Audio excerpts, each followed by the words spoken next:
Olá, meu nome é Daniele Urievira Tumutani, eu sou médica intensivista da disciplina de Anestesiologia, Dor e Medicina Intensiva da Unifesp e a partir deste momento nós vamos dar início a mais uma aula do nosso curso de Hemodinâmica. O tema de hoje é sobre microcirculação e nós vamos dividir a aula em duas partes. Os objetivos da parte 1 são falar sobre fisiologia da microcirculação e as funções da microcirculação. Posteriormente, nós vamos ter a parte 2, em que nós vamos falar sobre a monitorização da microcirculação. No cenário de terapia intensiva, nós frequentemente recebemos pacientes com choque circulatório. E todas as medidas terapêuticas que são instituídas, elas têm como principal objetivo otimizar os parâmetros relacionados à macrocirculação. Dentre eles, nós podemos citar a pressão arterial média, a frequência cardíaca, pressão venosa central, o débito cardíaco, a saturação venosa central e o lactato. Principalmente quando a gente fala em choque séptico, a monitorização da saturação venosa central e do lactato podem ser interessantes, né? Só que a gente tem que lembrar que eles são considerados parâmetros globais de perfusão tecidual. Eles não refletem o fluxo sanguíneo nas diferentes territórios regionais e são marcadores que não representam a avaliação direta da função da microcirculação.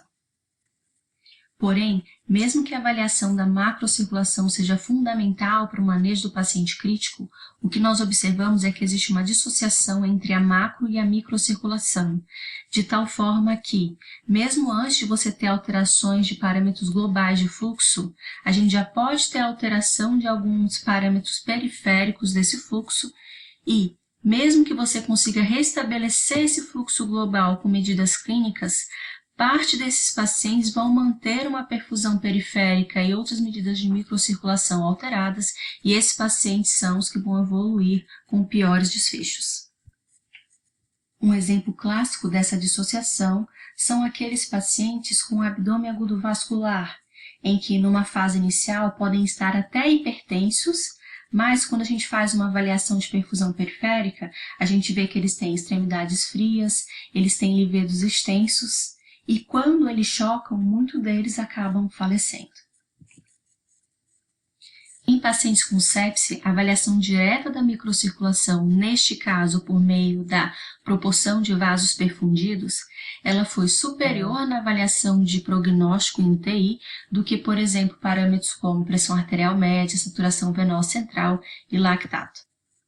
E nós temos uma literatura vasta que nos fala que a avaliação da perfusão periférica e da microcirculação de uma forma direta, ela está diretamente relacionada com o prognóstico, principalmente naqueles pacientes que mantêm uma perfusão ruim, mesmo após a otimização dos parâmetros de macrohemodinâmica. Mas o que é a microcirculação? Ela nada mais é do que a via final da oferta de oxigênio, nutrientes e água para os tecidos. Ela é compreendida por arteríolas, capilares e vênulas com diâmetro menor do que 100 micrômetros. As arteríolas, elas são compostas por uma camada de 2 a 4 células musculares. Além disso, elas possuem endotélio e membrana basal. O seu diâmetro é menor do que 500 micrômetros, sendo que ele vai diminuindo conforme ela vai chegando mais próximo dos capilares. Eles são vasos de resistência. E uma parte extremamente importante que ajuda na regulação da homeostase seriam as arteríolas pré-capilares.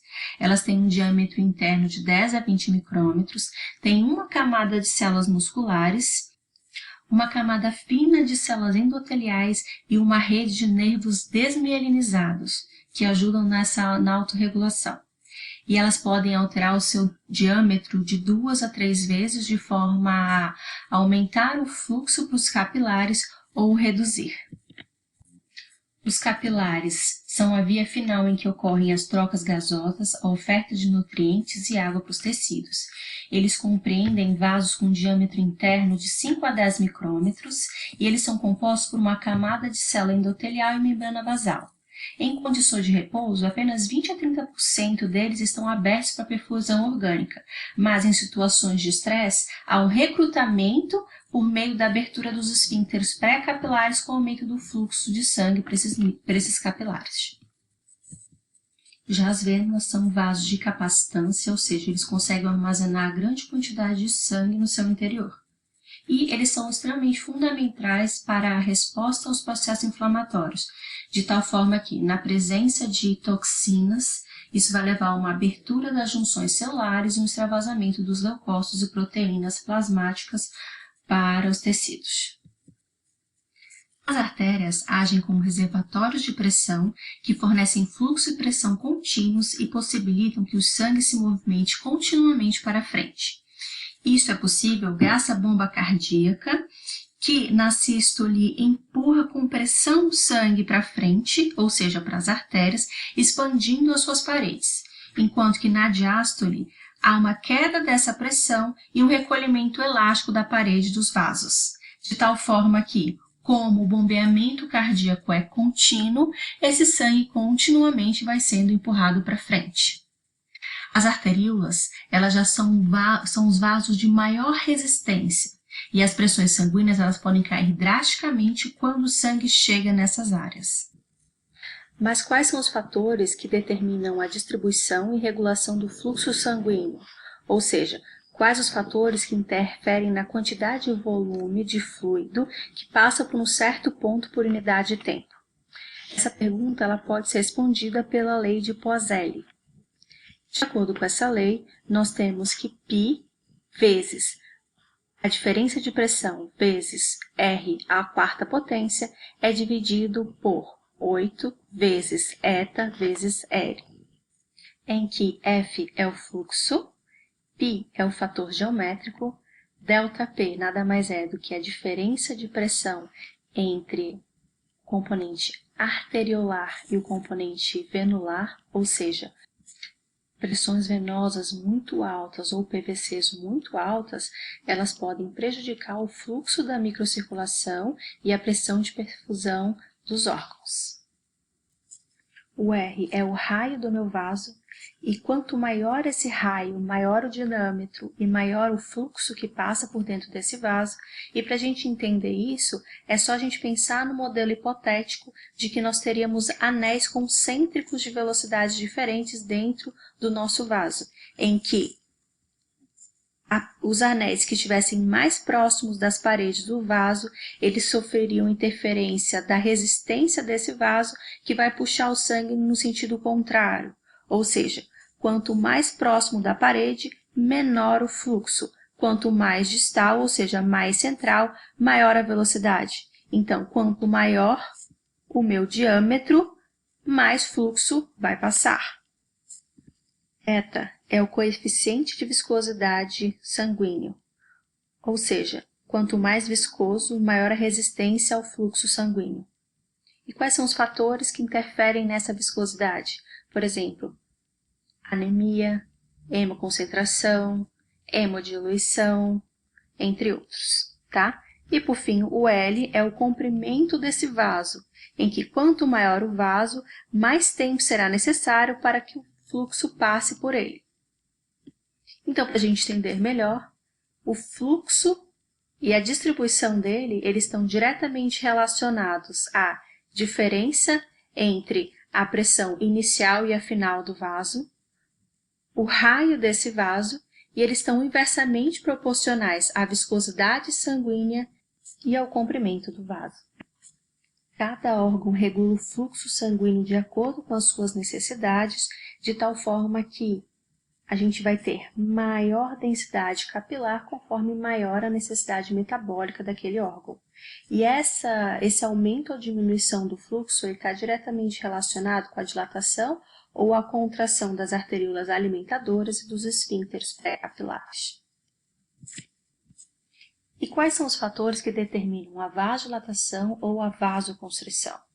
Nós temos vários, e dentre eles, quando a gente fala em vasos maiores, ou seja, de 500 a 200 micrômetros, nós podemos citar os fatores neuronais, como por exemplo a noradrenalina, adrenalina, acetilcolina, fatores de produtos endoteliais, como por exemplo o óxido nítrico, endotelina, tromboxano, prostaglandinas, prostaciclinas. Quando a gente fala de vasos menores com menos de 100 micrômetros, no caso a gente está falando da microcirculação das nossas arteríolas, nós temos os fatores miogênicos, que são dados principalmente pela pressão intraluminal, e aí entre eles nós temos a proteína C quinase e o fosfolipídio C, em que quanto maior a pressão dentro do vaso, maior a força de contração dele, e também fatores metabólicos que vão atender às demandas metabólicas, como por exemplo a adenosina e o óxido nítrico.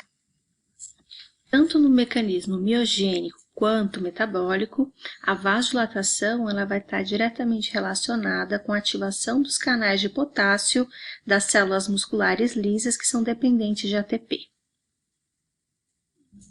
Como eu já falei anteriormente, a microcirculação ela é heterogênea de acordo com o órgão, tá bom? E cada órgão tem uma estrutura de microcirculação diferente. Quando eu tenho um aumento da demanda metabólica para determinado lugar, o aumento do fluxo e o aumento da oferta de oxigênio, ela está diretamente relacionado com uma diminuição da resistência dos vasos pré-capilares, de forma a vasodilatar e aumentar o fluxo sanguíneo para os capilares, e também ao aumento da taxa de extração de oxigênio desses tecidos. Para que isso ocorra de uma forma a atender às demandas, há necessidade que a gente tenha um bom fluxo da macro e da microcirculação e uma boa função mitocondrial. Frente aos estados de choque, o organismo precisa desviar o fluxo de sangue para os órgãos que são mais importantes. Nesse contexto, a gente tem um derrecrutamento da microcirculação do trato gastrointestinal, da pele, do subcutâneo e dos músculos, de forma a desviar o fluxo de sangue para os órgãos nobres, que seriam principalmente o coração e o cérebro. E este é um dos mecanismos que explica por que a microcirculação ela antecede os parâmetros de macrocirculação. Então, muitas vezes o paciente ainda tem uma pressão boa, tem um débito cardíaco adequado, mas quando você vai olhar a perfusão periférica, ela já está lentificada. Neste contexto, órgãos como o intestino e o rim são os que mais sofrem, principalmente porque eles têm uma arquitetura microvascular diferenciada, em que eles têm shunts pré-capilares e um fluxo microcirculatório contracorrente, que faz com que estes órgãos se tornem mais vulneráveis aos processos de hipoxemia, o que facilita a passagem do oxigênio do componente arteriolar para o venoso sem fazer troca adequada para os tecidos, o que pode ser comprovado por uma diminuição progressiva da quantidade de oxigênio que a gente vê aqui por essa figura. Isso explica parte da fisiopatologia relacionada à disfunção de trato gastrointestinal relacionada ao choque, e por que nós preferimos não dar dieta para pacientes com drogas vasoativas em doses muito altas e em fase não controlada de choque. Nos capilares é onde acontece a via final da oferta de oxigênio, nutrientes e água para os tecidos, e essa troca ela se dá por difusão, que é o resultado do movimento térmico de moléculas de água e substâncias dissolvidas. O que difunde? Quando as substâncias são solúveis em lipídios, como por exemplo o oxigênio e o CO2, essa troca vai ocorrer através da membrana celular. Quando as substâncias são solúveis em água e não solúveis em lipídios, como por exemplo a água, o sódio, o cloro e a glicose, essa troca vai acontecer através de poros intercelulares. A troca microcirculatória de oxigênio ela acontece nos capilares. O oxigênio presente no sangue, a grande maioria dele, ou seja, 98%, está contido dentro das hemácias na hemoglobina, e apenas uma pequena quantidade está dissolvida no plasma. As hemácias elas têm uma forma bicôncava e isso ajuda bastante para a diminuição das distâncias de difusão extracelular, no caso por plasma, endotélio, interstício e citossol. Elas são permeáveis à água, CO2 e oxigênio e são impermeáveis à hemoglobina. Cada molécula de hemoglobina ela é capaz de ligar a 4 moléculas de oxigênio e as cadeias de polipeptídeo da hemoglobina aumentam a facilidade de ligação com outras moléculas de oxigênio quando a primeira é ligada. O oxigênio que está contido nas hemoglobinas, ele vai se dissociar da hemoglobina para a membrana das hemácias, de lá vai para o plasma, depois é diluído no citoplasma da célula e vai para a mitocôndria de forma a atuar no ciclo de Krebs para formar 34 ATPs. As células, elas possuem funções básicas que são necessárias para o seu funcionamento adequado. Dentre elas, nós temos a síntese de macromoléculas complexas, a manutenção do gradiente eletroquímico da membrana celular e as contrações musculares. As células, elas não armazenam oxigênio e a metabolização desse oxigênio é extremamente importante para a manutenção dessas funções. A presença de hipóxia pode levar à privação de ATP necessário para a manutenção da estrutura celular, à formação de radicais livres que pode levar em algum momento à lesão tecidual direta. A oferta tecidual de oxigênio, ou o DO2, está relacionada ao conteúdo arterial de oxigênio vezes o débito cardíaco. O débito cardíaco nada mais é do que a frequência cardíaca vezes o volume sistólico, e esse volume sistólico ele sofre interferência da pré-carga, da contratilidade e da pós-carga cardíaca. O conteúdo arterial de oxigênio ele sofre interferência do conteúdo de oxigênio na hemoglobina e do oxigênio dissolvido. O oxigênio dissolvido ele vai estar relacionado a PaO2 vezes 0,031 e o conteúdo de oxigênio na hemoglobina é a hemoglobina vezes 1,34 vezes a saturação de oxigênio. Ou seja, estados de anemia, hipoxemia e queda de débito cardíaco podem levar a uma diminuição da troca microcirculatória de oxigênio. Alguns fatores também interferem ativamente na afinidade que o oxigênio tem pela hemoglobina e vão interferir de forma direta na troca microcirculatória de oxigênio. Para a gente entender melhor esse cenário, fica bem mais fácil quando a gente vê a curva de dissociação da hemoglobina, em que no eixo da ordenada nós temos a saturação de hemoglobina e no da abscissa nós temos o oxigênio dissolvido no plasma, ou seja, PaO2. Fatores que desviam essa curva para a direita, eles aumentam a dissociação do oxigênio pela hemoglobina, ou seja, eles aumentam a quantidade de oxigênio livre no plasma. E fatores que desviam a curva para a esquerda aumentam a afinidade que o oxigênio tem pela hemoglobina. Dentre esses fatores que desviam ela para a direita, nós temos a acidose respiratória, a acidose metabólica, o aumento da DPG e o aumento de temperatura.